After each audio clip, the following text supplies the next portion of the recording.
The story takes place in India, where Rayda's father, a bank official, was transferred. The family moved into a new apartment on the third floor, in a town they were unfamiliar with.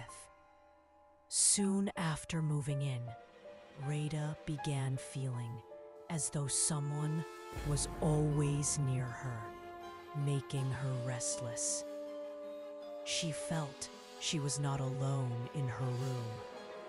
The family also noticed she became withdrawn, preferred being alone, spent a lot of time on the roof, and seemed generally preoccupied. A significant change was that Rayda would often wake up feeling not hungry. Before moving to this flat, she would usually demand food upon waking. After the move, she would frequently not eat for 4 to 5 hours after waking.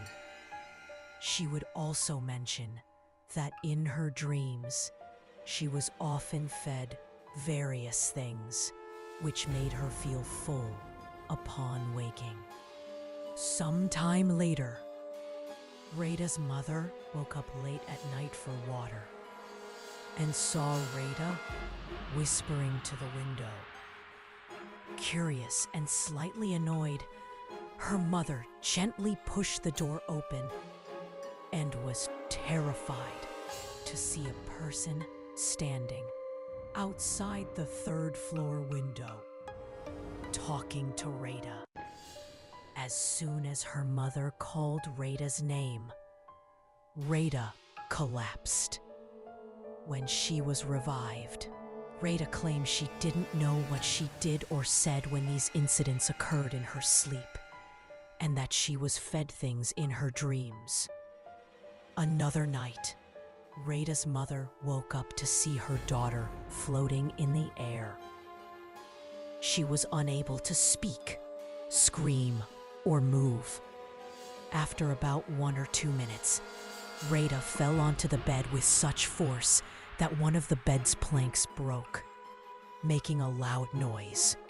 Despite Rayda being very light, the sound was as if something weighing 400 to 450 kilograms had fallen. This incident prompted the family to seek help. Rayda's father spoke to people in the neighborhood and discovered that anyone who moved into that apartment usually didn't stay long because there were problems. They had heard that a girl had committed suicide in the apartment, and that was why people couldn't stay. The family then pressured the landlord to reveal the full story. The landlord eventually revealed the apartment's history. A girl named Asha, whose parents were not around, lived there with her uncle and aunt. Asha was exceptionally beautiful, while her aunt's daughter was not as attractive. When it came time for marriages, potential suitors were more interested in Asha than the aunt's daughter. Out of jealousy, the aunt sought a priest to perform black magic to ruin Asha's appearance. However, the black magic backfired, causing Asha to become mentally disturbed instead.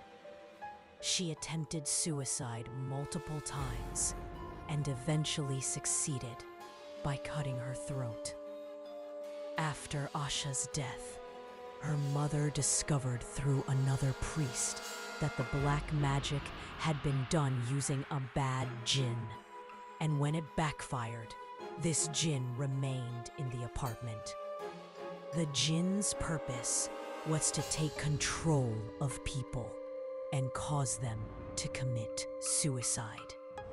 Since then, the bad jinn would target young girls or children who moved into the apartment, tormenting them and trying to take control. After learning the full story from the landlord and the priest, the family left the apartment. Rayda received treatment for about 2 or 3 years and eventually recovered completely.